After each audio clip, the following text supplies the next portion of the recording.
Karnataka bandh March 22ರಂದು Karnataka bandh ಏನಿರುತ್ತೆ ಏನಿರಲ್ಲ ಇಲ್ಲಿದೆ ವಿವರ. ಮಹಾರಾಷ್ಟ್ರದಲ್ಲಿ ಕೆಎಸ್ಆರ್ಟಿಸಿ ಸಿಬ್ಬಂದಿ ಮೇಲಿನ ಹಲ್ಲೆಯನ್ನು ಖಂಡಿಸಿ ಮಾರ್ಚ್ 22ರಂದು ಕರ್ನಾಟಕ ಬಂದ್ಗೆ ಕರೆ ನೀಡಲಾಗಿದೆ.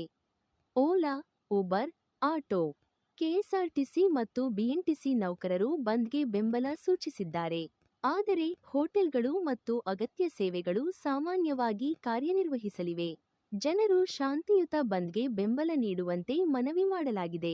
ಏನಿರುತ್ತೆ ಆಸ್ಪತ್ರೆ, ಮೆಡಿಕಲ್, ಹಾಲು, ಅಗತ್ಯ ವಸ್ತುಗಳು, ಮೆಟ್ರೋ ಏನಿರಲ್ಲ. ಓಲಾ, ಊಬರ್, ಆಟೋ ಯಾರೆಲ್ಲ ಬೆಂಬಲ? Ola, Uber taxi association 2, auto association, APMC ಸಂಘಟನೆ ಬೆಂಬಲ 50ರಿಂದ 50 ಬೆಂಬಲ. ಕೆಲ ಸಾರಿಗೆ ನೌಕರ ಸಂಘದಿಂದ ಸಿನಿಮಾ ಥಿಯೇಟರ್, ಚಲನಚಿತ್ರ ವಾಣಿಜ್ಯ ಮಂಡಳಿ, ಹೋಟೆಲ್ ಸಂಘಟನೆ, mall, bakery, bar, and restaurant, ಅಂಗಡಿ ಮುಗ್ಗಟ್ಟು, ಬೀದಿ ಬದಿ ವ್ಯಾಪಾರ